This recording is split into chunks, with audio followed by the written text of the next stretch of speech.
A very good evening and a warm welcome to all of viewers. I'm Dr. Shitil from the Clinical Engagement team here at Docplexus.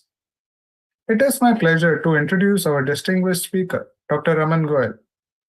Dr. Goel is the Director of Bariatric Surgery at Wockhardt Hospital, Hinduja Healthcare and Zen Hospital in Mumbai. He is a reputed bariatric surgeon with over 28 years of experience in the medical field and is recognized as the first surgeon of excellence in bariatric and metabolic surgery in Asia by the Surgical Review Corporation, USA. Dr. Goel is an expert in bariatric, metabolic, obesity, and laparoscopy surgeries. Notably, he was the first surgeon in India to perform the gastric band and banded gastric bypass surgery. His contribution to the field extends beyond his surgical expertise. He has published numerous research articles in peer-reviewed journals, advancing our understanding of these complex procedures. We are privileged to have Dr. Goel with us today to share his insights and experience on the topic of surgery result in non-obese diabetes patients. We welcome you, Dr. Goel. Please go ahead with your presentation. Good evening, Dr. Shetil. Thank you so much, Docplexus, for inviting me again. And I've been on Docplexus for last 4 to 5 years since I was president of IGS, and we have done a lot of webinars with you. For today's topic, I'm going to talk about the results of diabetes surgery. So friends, about 1.5 years back, international guidelines changed, and they said that we can do a surgery for uncontrolled diabetes even if the person is not obese.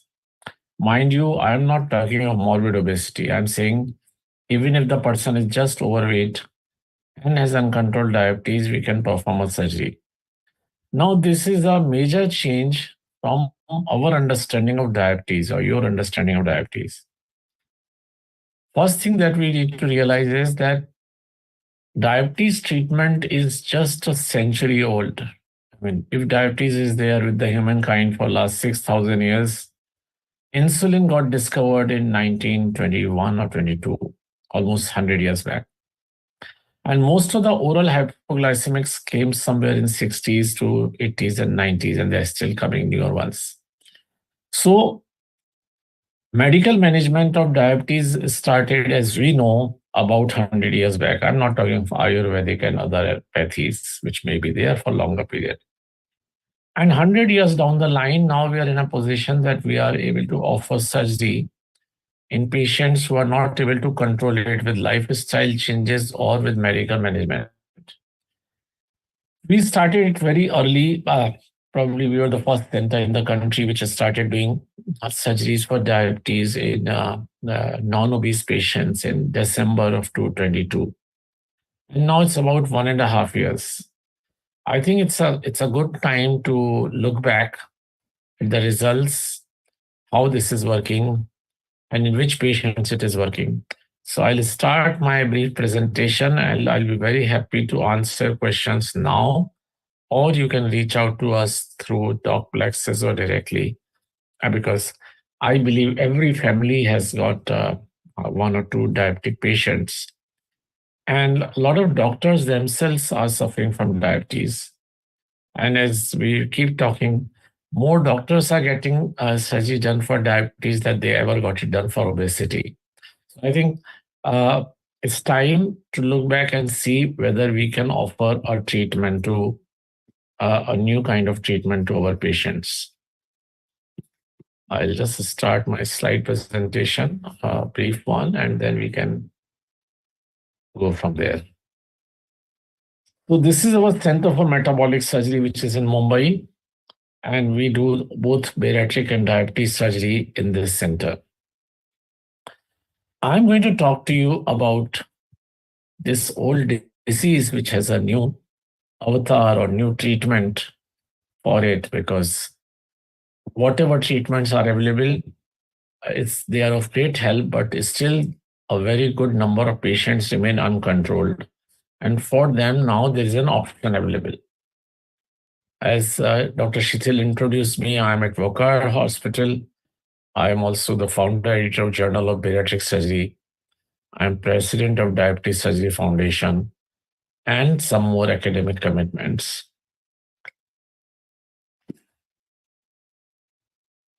So when diabetes surgery started, there were a lot of concerns. People could not believe that something like this is even possible. Is it legally allowed?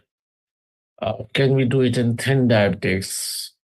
Will it be effective? Will the results be sustained long term? What about diabetes medicines? Will they go away? Will they come back? Will the patient continue to need them? And can diabetes complications be really reduced? And is surgery safe? And then obviously the mother of all questions, what will be the cost of the surgery? I'm going to focus mostly on results today, but I'll briefly deal with these issues just to complete this presentation. I'll play a brief video of one of the patients who underwent this surgery. Hello, मेरा नाम प्रीति शार्दुल है और मैं 63 years cross कर चुकी हूँ अभी। तो डायबिटीज की तकलीफ से बहुत परेशान थी। 3 बार इंसुलिन लेना पड़ता था, 35 यूनिट्स हर टाइम। तो परेशान हो गई थी। किसी ने डॉक्टर गोयल के बारे में बोला तो सोचा कि ये भी ट्राई कर लो। अभी ऑपरेशन के बाद तो मेरा एकदम लाइफ ही चेंज हो गया है। अभी पहले मेरा वजन 93.4 था बिफोर सर्जरी और अभी है 70 बीच में रहता है, फ्लक्चुएटिंग। और बस मैं यूरोप ट्रिप पूरा घूम के आई हूँ और मुझे कुछ भी तकलीफ नहीं हुई। 200 सीढ़ियाँ चढ़ सकती थी, उतर सकती थी, प्रॉब्लम नहीं हुआ। और गोली इंसुलिन तो पूरा ही बंद हो गया और गोली अभी खाली एक गोली है ग्लाइकोमेट की, बाकी कुछ भी नहीं है।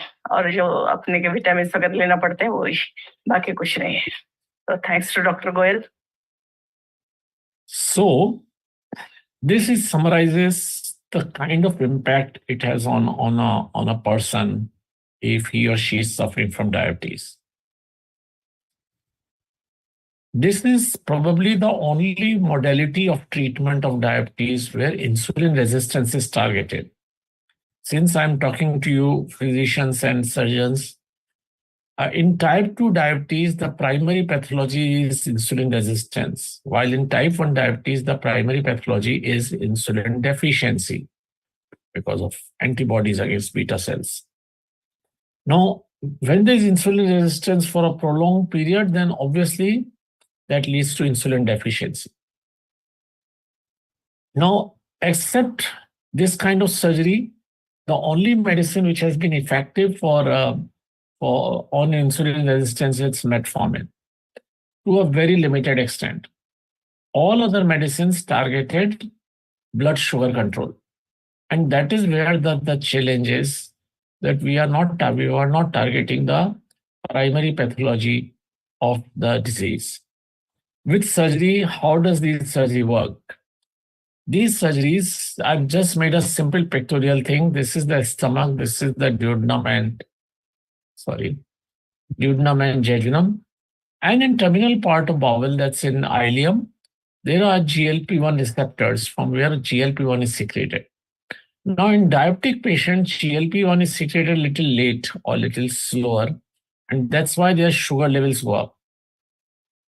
When we do a surgery, let's say like a gastric bypass, this GLP-1 secreting part of the intestine comes right here, and as soon as the food comes in contact with these, they immediately have blood sugar control because their insulin resistance goes down. Now, GLP-1 improves insulin sensitivity. Thus, there is a restoration of acute insulin response that we all know. It also increases insulin secretion, and it is also believed that it increases number of beta cells in pancreas. Now, this is to summarize all the 3 arms of type 2 diabetes, and it targets all. It also leads to enhanced biliary circulation and calorie restriction, which is fine, but this is primarily the hormonal mechanism. Now, the biliary circulation is unique because bile acids regulate glucose metabolism through these receptors. And one of these receptors regulates insulin secretion from islet cells. It itself leads to increased GLP-1 secretion in islet cells. And it also helps in increased energy expenditure of the body. So After a metabolic surgery or bariatric surgery, there is an enhanced enterobiliary circulation, and that leads to better glycemic control. Now, contrary to perception, most of the people start believing that, okay, as you will lose weight, your sugars will come down. I can lose weight with diet and my sugars will come down. But most of them are weight loss independent mechanisms. And I have put out all these mechanisms here, which are mainly hormonal. And obviously, there are other indirect mechanisms like decreased insulin glucose production. So all these leads to glycemic control independent of weight loss. And this is what physicians, surgeons, and all medical fraternity must understand. Because patient must be told the real mechanism, how this surgery works. And that's why most of the patients are able to stop their insulin within 1 week of surgery, even before the patient has lost, let's say, 1 or 2 kgs of weight. The insulin stops. Sorry, even if they have been taking insulin for, let's say, for last 10 to 15 years or 20 years. So insulin if the pancreas are producing even a small amount of insulin, that becomes effective and patient will not need injectable insulin. Now, since this surgery is the same as a bariatric surgery, people believe that this should be offered in only those patients who are very heavy.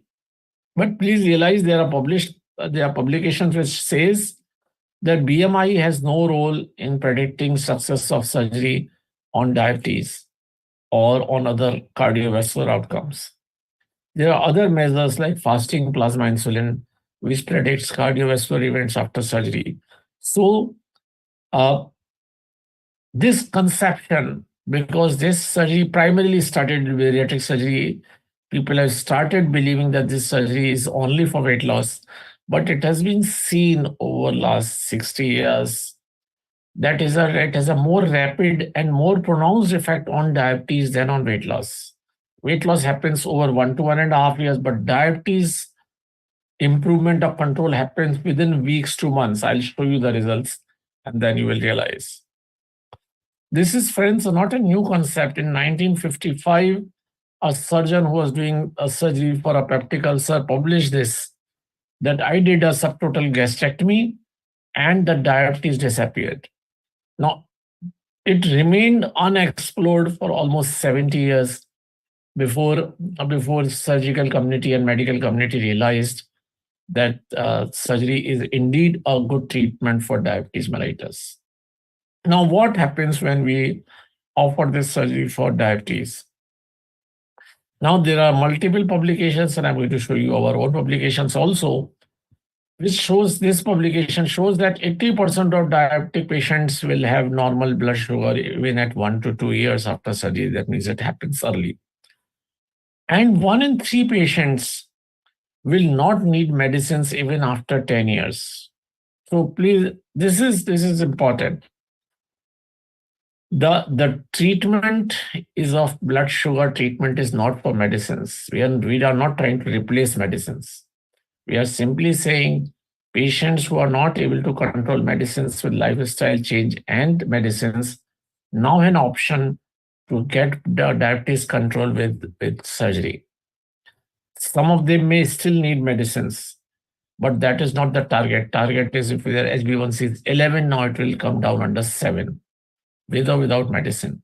And as I'm showing you 36% patients even after 10 years will not need medicine. And initially a very large number, I'll show you the results. These are our publications. So we've had first publication at 3 years. How many of our patients of diabetes were maintaining HbA1c below 6.5? Now, this 80% is the group who underwent what is called as a sleeve gastrectomy. Their HbA1c was 6.5 at 3 years after surgery. And there are 92% of gastric bypass patients who had diabetes were maintaining HbA1c at 6.5 even after 3 years of surgery. And then we followed up these patients and we found that at 7 years, 68% patients are maintaining HbA1c below 6.5 after a sleeve gastrectomy. So the glycemic control is very good.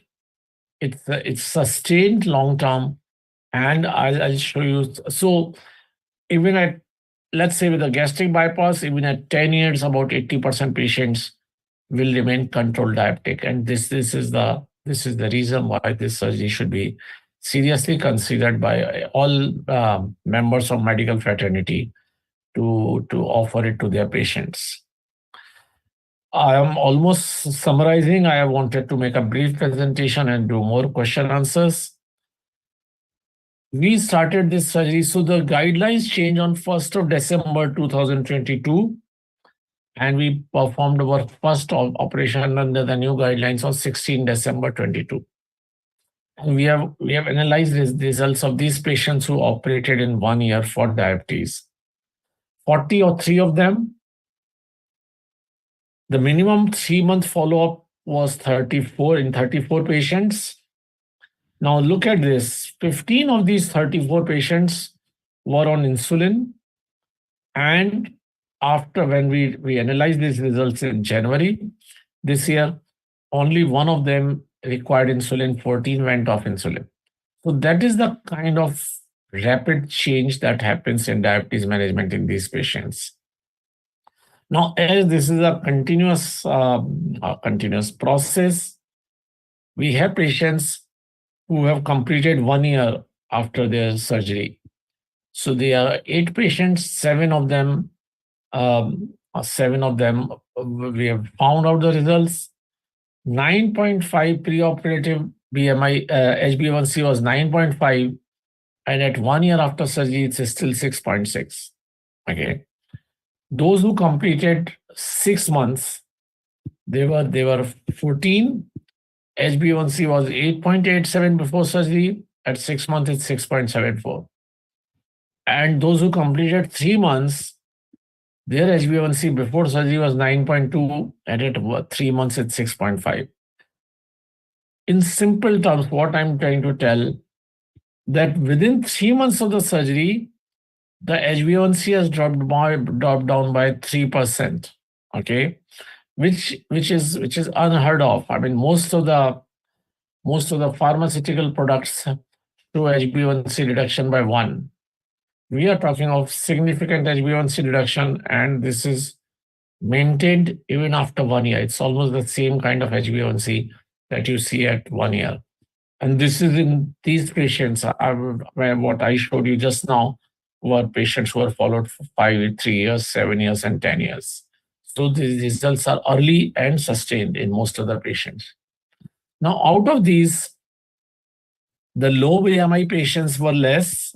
I mean, absolutely low BMI patients who were just about 10 kg overweight. Those who completed 1 year, their pre-op HbA1c was 8.7 preoperatively, and at 1 year is 6.86. Those who completed 6 months, HbA1c was 8.9 before surgery, and at 1 year, at 6 months, it is 6.1. This is a mistake here. At 6 months, post-op it is 6.1. And those who completed 3 months, preoperative HbA1c was 10.9, and at 3 months it's 7.1. So glycemic control is achieved in most of the patients, and they maintain it.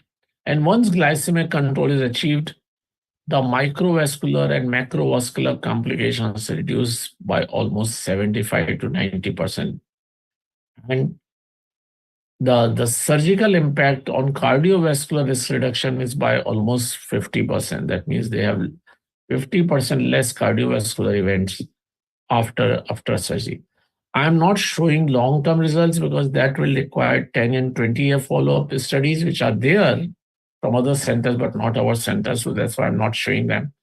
And they require a sustained follow-up. So friends, this is what happens. Now, there is a lot of concern among medical fraternity that you are operating on a person who is just about 10 kg overweight. You're doing a surgery which is similar to bariatric surgery. Will they become malnourished? What will be the complications? How much weight you will lose?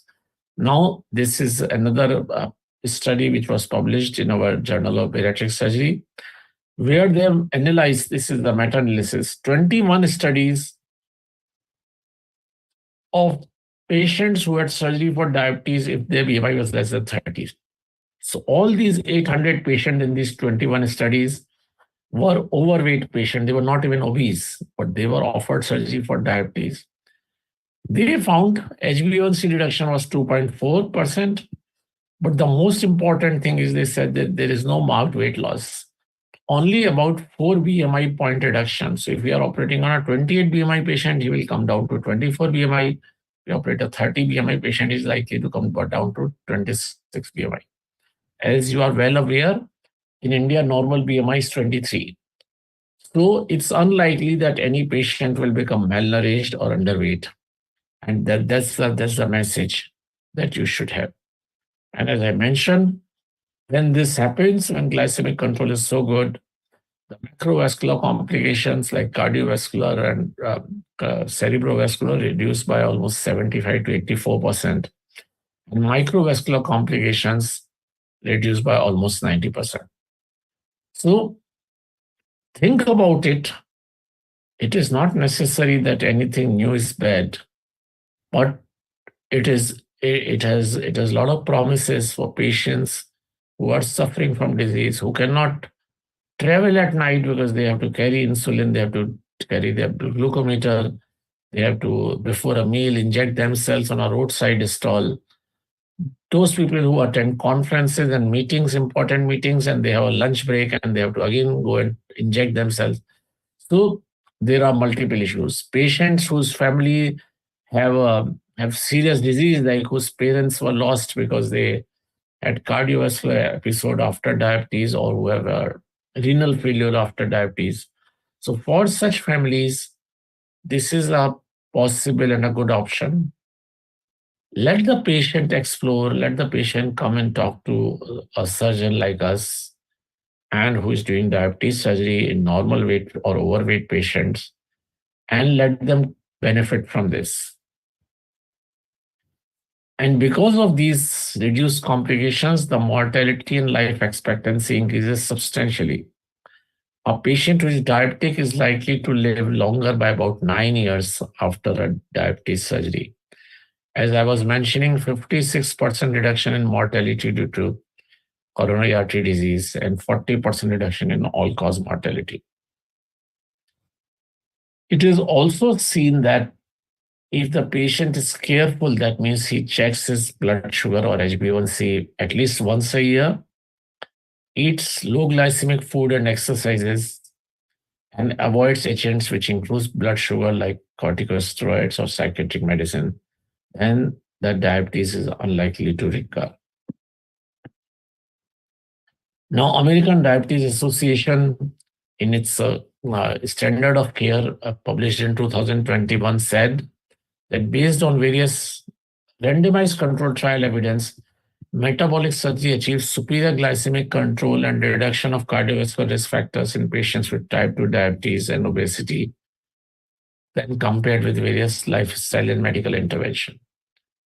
So this is the largest body of diabetologists, or most credible body of diabetologists, who have put an endorsement and said that surgery can be done in 27.5 BMI patients of Asian origin. So this was done in 2021 and 2022, the surgical guidelines changed. And not only international guidelines change, even the national guidelines changed. This is the British guideline, the NICE guidelines, which says that if anybody is more than 27.5 BMI, he can, and is of Asian origin, the surgery can be offered for uncontrolled diabetes. Same way, Indian guidelines also changed and was published in 2021, saying that surgery can be a treatment option if the BMI is more than 27.5 and diabetes is not well controlled with normal treatment modalities. It's important, friends, to realize that diabetes is a raging epidemic. We just came out of an epidemic of gigantic proportion, but diabetes is even bigger. Look at this, that in urban India, the diabetes is so rampant, all these red areas. And even pre-diabetes is rampant, but pre-diabetes is equally rampant in rural areas. 47.7%, almost 50% of the population in India is either diabetic or pre-diabetic. And it's responsibility of all of us to know these options, to offer these options to patients, and then let them decide, because diabetes is not a single disease. There's, various types of diabetes. They are the complication rate varies between families and between patients. So let them decide what could be good for them, and surgery is certainly a good option. Despite all lifestyle changes, knowledge, diabetes education, and all kinds of medicines, ICMR very recently published that almost 77% patients have HbA1c more than 7 in India. So they remain uncontrolled diabetic even with best of the medicines. And because of this, there are various comorbidities. So number of patients who have 3 comorbidity is about 16.6%. Another 13.5% have 4 or more comorbidities of diabetes, which means almost 30% of the patients in India have 3 or more comorbidities. And if you add 2 or more comorbidities, it becomes 55%.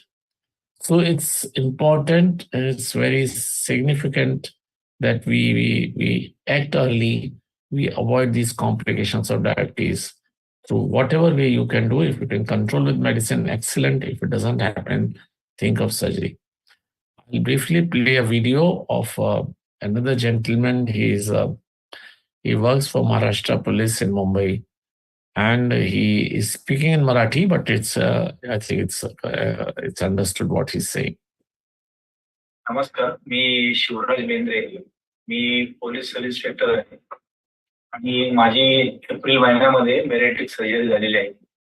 मला डायबिटीसचा त्रास होता. माझं वजन काही जास्त नव्हतं, वजन 78 kg होतं, पण मला डायबिटीसचा त्रास असल्यामुळे मी बॅरिएट्रिक सर्जरी डॉक्टर रमण गोयल आणि मधु मॅडम यांच्या सल्ल्यानुसार केली होती. तर बॅरिएट्रिक सर्जरी नंतर माझं पूर्वी जे काही ब्लड शुगर HbA1c जो आहे माझा 10% होता, तो आता जवळजवळ 2-2.5 महिन्यानंतर 6 पॉईंट आलेला आहे. आणि ब्लड शुगर मध्ये बरेच तफावत झालेली आहे. ब्लड शुगर एकदम नॉर्मल झालेले आहेत. सर्व रुटीन चांगलं झालेलं आहे.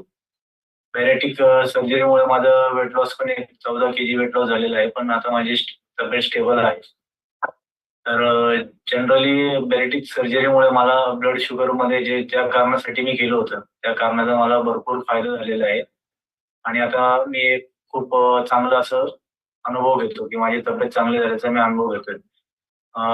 ओकड हॉस्पिटलचे डॉक्टर रमन गोयल सर यांनी मला ज्या काही म्हणजे त्यांनी सूचना दिल्या त्याचं आम्ही पालन केलेलं आहे आणि सरांनी आणि त्यांच्या टीमनी आमच्यासाठी खूप चांगलं काम केलं आणि मी आता एक चांगलं लाईफ जगत आहे. Thank you. So what he's saying is that he was just 78 kgs and he got this surgery done for diabetes, and his HbA1c was 10 before surgery, and within 2.5 months it came down to 6, and he lost about 14 kgs in the first 3 months, and then he stopped losing weight. So that is the kind of result that we have been seeing. And patients have been looking forward to this kind of treatment so that they can lead a healthy life. So thank you so much. Thank you, Dr. Shithil and Doc Plexus once again for inviting me. I'll be happy to answer any questions that you have, or if viewers want to ask, or they can reach out to us through you. Thank you so much. Thank you so much, Dr. Raman, for that wonderful presentation. It was absolutely wonderful listening to you. We have a few questions from the audience. With your permission, let's go on to the first question. My first question to you is, what are the long-term effects of metabolic surgery on insulin sensitivity and pancreatic beta cell function in non-obese diabetes patient? So, this differentiation of obese and non-obese has to gradually go. Because diabetes doesn't happen because somebody is obese. Diabetes even happens in thin patients. Obviously, the diabetes worsens in obese patients because of various reasons. So first thing is we should stop talking about obese, non-obese, BMI, because diabetes has no criteria on BMI. The only criteria is insulin resistance and pancreatic insufficiency in long run. Now, what will happen in long term after these surgeries what will happen to insulin sensitivity and beta cell function? Now, as far as beta cell function is concerned, it has been seen in some indirect evidence because, we cannot do pancreatic biopsies of patients. Through indirect evidence, it has been seen that beta cells actually start proliferating. It increases number of beta cells in pancreas, which is exactly opposite to what happens in diabetes, where beta cell number continues to go down. All right. Now, as far as insulin resistance is concerned, insulin resistance remained low long term. Some of these patients who have been diabetic for a long time may still need some medicines like tablets, oral hypoglycemics. But that is a different thing because if diabetes has been there for a long time, let's say more than 10 years or more than 20 years, they may still need medicines. But definitely, I believe, and there is evidence to say that insulin resistance remain under control after surgery. Thank you for answering that. Moving on to the next question. So my next question to you is, what role does preoperative and postoperative care play in the success of metabolic surgery for non-obese diabetic patients? What factors is it? Yes. Okay. What factors plays a role in the success of metabolic surgery? So, the success is measured by us if the HbA1c come under 7. Right.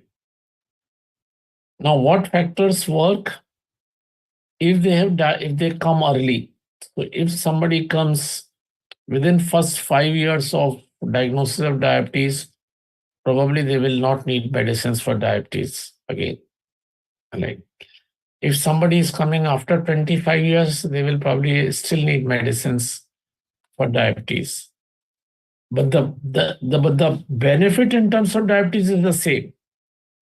Even the person who is coming in first 5 years will have HbA1c below 7. The person who is coming after 25 years, HbA1c will be below 7. The only difference is that those who are coming late may still need medicines, but those who are coming early may not need medicine.